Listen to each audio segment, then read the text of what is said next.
उत्तराखंड के आईपीएस अफसर अमित श्रीवास्तव अपने लेखन को लेकर खासा मशहूर हैं। अमित श्रीवास्तव की अभी तक 6 किताबें प्रकाशित हो चुकी हैं। हाल ही में उनकी किताब shaping of a cop launch हुई, जिसमें कि उप सेना नायक आईआरबी द्वितीय प्रकाश चंद ने फोटोग्राफ्स दिए हैं और उस किताब में लेखक अमित श्रीवास्तव ने अपनी ट्रेनिंग की स्मृतियों को कलमबद्ध किया है। अपनी इस किताब को लेकर अमित श्रीवास्तव ने नेटवर्क 10 से खास बातचीत की। उन्होंने क्या कुछ कहा, आपको सुनवाते हैं। आईआरबी कमांडेंट अमित श्रीवास्तव जी हमारे साथ मौजूद हैं।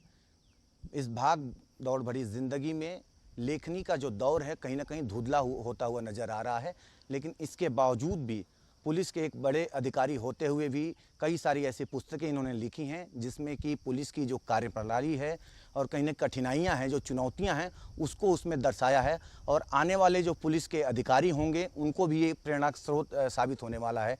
और हमारे साथ श्रीवास्तव जी मौजूद हैं इस विषय में बातचीत करने के लिए। उनसे बातचीत करते हैं। सबसे पहले तो आपको बधाई, जो ये 6वीं पुस्तक आपने प्रकाशित किया है। धन्यवाद, बहुत बहुत धन्यवाद। ये पुस्तक जो आपकी तरफ से प्रकाशित किया गया है, इसमें विशेष तौर पे किस बात पे फोकस रखा गया? ये जो लेटेस्ट पब्लिकेशन है, ये शेपिंग ऑफ अ कॉप, ये कॉफ़ी टेबल बुक है। इसमें जो हमारी ट्रेनिंग हुई थी, पुलिस की ट्रेनिंग, बहुत लंबी ट्रेनिंग हुई थी। हम फर्स्ट बैच के डिप्टी एसपीज़ हैं। हमारे 20 करीब हम कैंडिडेट्स थे, 20 थे हमारे टोटल कैंडिडेट्स। तो हमारी ट्रेनिंग काफ़ी लंबी हुई थी। पहले हमने पंजाब में ट्रेनिंग की, फिर हैदराबाद गए, नेशनल पुलिस एकेडमी में गए, ग्रेहाउंड्स में गए, फिर आईटीबीपी, एसएसबी, तो लंबी ट्रेनिंग हुई थी। तो वो पूरा जो ट्रेनिंग के मेमोयर्स हैं, जो यादें हैं उसकी, वो इस कॉफ़ी टेबल बुक में है। इसको लिखा मैंने है और इसमें जो फोटोग्राफ्स हैं वो प्रकाश चंद्रा जी हमारे साथ में बैठे हुए हैं, ये भी हमारे साथी, इन्होंने फोटोग्राफ्स दी थी। तो क्या लगता है सर कि ये जो पुस्तक है, इसके लिखने का पीछे का मकसद क्या है? इससे कहीं ना कहीं जो आने वाले समय में जो युवा हैं पुलिस का हिस्सा बनेंगे, उनको कहीं ना कहीं एक प्रेरणा का काम करेगा ये पुस्तक? हाँ, डेफिनेटली, ज़रूर। मुझे हालांकि ये पर्पज़ नहीं था लिखने का। पर्पज़ तो यही था कि जो जब ये ट्रेनिंग हो रही थी उसी दौरान इसको लिखा गया था। एक तरीके से डायरी की शक्ल में था ये। तो क्योंकि वो ट्रेनिंग के दौरान जो चीज़ें, जो फीलिंग्स आती हैं, या जो जिस तरीके की ट्रेनिंग हुई थी, काफ़ी टफ ट्रेनिंग थी, तो वो वो करते करते ही काफ़ी चीज़ें आई दिमाग में, वो लिखते चले गए थे। और फिर उसके बाद अभी इसका पब्लिकेशन हो रहा है, करीब मेरे ख्याल से 17-18 साल के बाद ये पब्लिश हो रही है किताब। और इसमें हाँ, डेफिनेटली इससे लोगों को फ़ायदा तो होगा ही। जो यंगस्टर्स हैं, जो नए लड़के हैं, जो ट्रेनिंग करने जा रहे हैं या जो पुलिस की तैयारी करना चाहते हैं या पुलिस में आना चाहते हैं, उनके लिए भी ये एक अच्छी किताब हो सकती है, मेरा ऐसा मानना है। प्रकाश चंद जी भी हमारे साथ मौजूद हैं। सर, 18 साल लगा इन चीज़ों को लिखने में, काफ़ी लंबा वक्त आपने इसमें अध्ययन भी किया, आप लोगों ने फोटोग्राफ्स आपने निकाले। क्या जेहन में था इसको कहीं ना कहीं फोटोग्राफ देते हुए और इस बुक को लिखते हुए, क्या जेहन में आप लोगों के था? देखिए, बुक तो अमित जी ने लिखी है। आपको पहले से लेखन का शौक़ था, आप एटीआई से ट्रेनिंग में हम लोग साथ साथ रहे हैं। आप एटीआई में भी लिखते थे, कुछ मिमिक्री भी करते थे। तो हम लोग कहते थे कि आप मतलब कुछ ऐसा क्यों नहीं लिखते जो कि ट्रेनिंग का एक यादगार बन जाए। इवन जब हम पंजाब में थे, जैसे आपने बताया कि हमारी ट्रेनिंग कई जगह हुई पंजाब में, फिर हम हैदराबाद भी गए, फिर एसएसबी, आईटीबीपी, कई के साथ अटैचमेंट रहा। तो वो एक था ना कि कई मोमेंट्स, खट्टे मीठे अनुभव।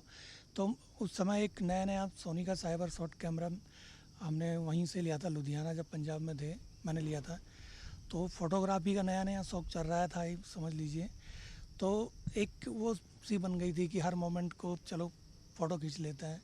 ये नहीं पता था कि बाद में ये इतना महत्वपूर्ण बन जाएगा एक यादगार के तौर पे। जैसे अब आज 18 साल हो गए हैं इस इवेंट को, इस ट्रेनिंग को गुजरे हुए। तो आज देखते हुए फ़ोटो बड़ा अच्छा भी लगता है और एक नॉस्टैल्जिया भी फील होता है कि वाकई ये अद्भुत है। पहले की जो ट्रेनिंग होती थी और अब की ट्रेनिंग जो है, कहीं ना कहीं कुछ अंतर ज़रूर उसमें हुए हैं।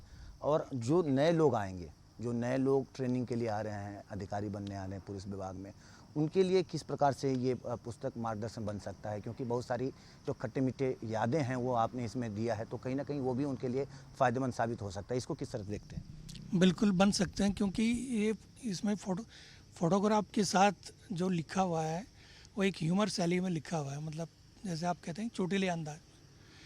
तो ट्रेनिंग कठिन होती है, लगभग पुलिस की सभी ट्रेनिंगें कठिन होती हैं। तो एक फ़न के तौर पे, एक इंस्पिरेशन के तौर पे ट्रेनिंग जिसे ले सकते हैं।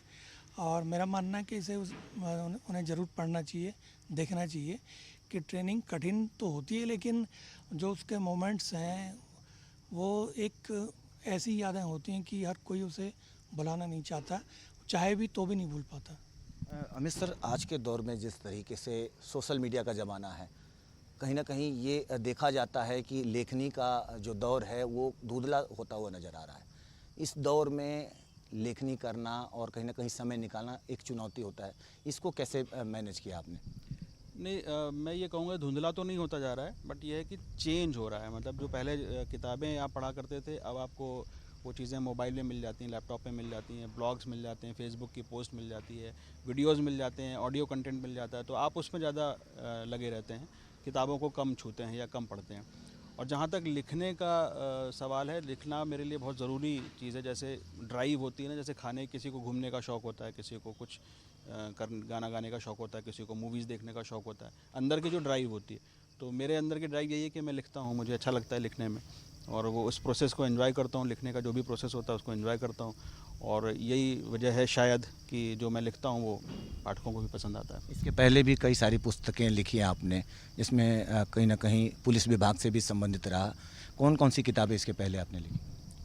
इसके पहले मेरी सबसे पहले तो कविता संकलन आया था, बाहर मैं अंदर करके, और उसके बाद फिर एक पहला दखल से के नाम से किताब आई थी, वो संस्मरण की किताब है। वो जैसा कि प्रकाश जी ने बताया, हमारे ATI जो हमारी ट्रेनिंग हुई थी नैनीताल में, उसके संस्मरण पे है। और उसके बाद फिर एक उपन्यास है मेरा, गहन है या अंधकारा, वो राजकमल से आया है। उसके बाद एक कोतवाल का हुक्का कहानी संग्रह है। ये दो जो संग्रह है, एक उपन्यास और ये जो कहानी संग्रह है, वो कह सकते हैं कि इसमें पुलिस के बारे में काफ़ी कुछ है। इसके अलावा मेरा एक क्रिटिक है, आलोचना है, समकालीन कविता पे एक आलोचना की किताब है। और ये पुलिस विभाग में लंबा अनुभव है आपका, और किताबों में भी बहुत सारी बातें आपने लिखी हैं। आज के दौर में कितनी चुनौती है पुलिस के लिए आज के दौर में काम करना, उन चीज़ों को आपने दर्शाया भी है, और इसे किस तरीके से देखते हैं? कितनी चुनौतियां हैं, कितने काम हैं, इसको किस तरीके से देखते हैं आप? नहीं, बिल्कुल चुनौतियां बढ़ी हैं, क्योंकि जिस तरीके से पुलिस भी समाज का ही एक अंग है, जिस तरीके से समाज में बदलाव आते हैं उसी तरीके से पुलिस के अंदर भी बदलाव आ रहे हैं। पुलिस के जिससे जो एक्सपेक्टेशंस थी समाज के आम लोगों की, वो बढ़ गई हैं। लोग अवेयर्ड हैं, लोगों को उनके राइट्स पता हैं, तो उस हिसाब से पुलिस के ऊपर प्रेशर भी बढ़ा है। और बहुत सारे ऑर्गेनाइजेशंस हैं जिनके प्रति जवाबदेही बनी है पुलिस की। पहले शायद हमने देखा है वो दौर, या हमने पढ़ा है वो उस दौर के बारे में, जब पुलिस के ऊपर जवाबदेहियाँ बहुत कम हुआ करती थी, तो जो चाहते थे वो कर लेते थे, इस तरीके की चीज़ें थी। लेकिन अब वो चूँकि जवाबदेही बन गई है, लोग अवेयर्ड हैं, मीडिया है, पब्लिक खुद अवेयर हो गई है, और बाकी आपने देखा है ट्रांसपेरेंसी भी काफ़ी कुछ आ चुकी है, तो चैलेंजेस बहुत बढ़ गए हैं। और जो क्राइम का नेचर है वो भी बहुत हद तक बदल चुका है। पहले जिस तरीके के बॉडी क्राइम हुआ करते थे, स्नैचिंग है और बाकी चीज़ें हैं, अब वो चेंज होकर के फाइनेंशियल क्राइम बहुत ज़्यादा हो रहा है, साइबर क्राइम बहुत ज़्यादा हो रहा है। तो वो सारा जो चेंज हुआ है, जो सोसाइटी के अंदर जो चेंज हुआ है, वो सब कुछ पुलिस के सामने भी है। और उस हिसाब से ट्रेनिंग भी पुलिस की हो रही है, समय समय पर सभी ऑफिसर्स की भी, जवानों की भी ट्रेनिंग होती रहती है। फिर भी कहीं ना कहीं कुछ चूक रह जाती है, लेकिन ठीक है, सिस्टम तो सुधर ही रहा है। यानी हम भी उम्मीद करते हैं कि जिस मकसद के साथ इस किताब को लिखी गई है, पुलिस ट्रेनिंग की तमाम ऐसी तस्वीरों को उसमें डाला गया है, तमाम ऐसी बातें लिखी गई हैं, और जो मकसद है इसके पीछे, चाहे वो लेखनी की बात हो या फिर जो नए बच्चे आएंगे, जो इसमें जो नए युवा आएंगे, पुलिस विभाग के अधिकारी बनेंगे, उनको एक सीख मिलेगी, एक जानकारियाँ मिलेंगी, उस हिसाब से भी बेहतर साबित होगा और जो मकसद है वो पूरा हो। देहरादून से कैमरामैन नरेंद्र पिमोली के साथ ज्ञानेंद्र तिवारी, नेटवर्क 10।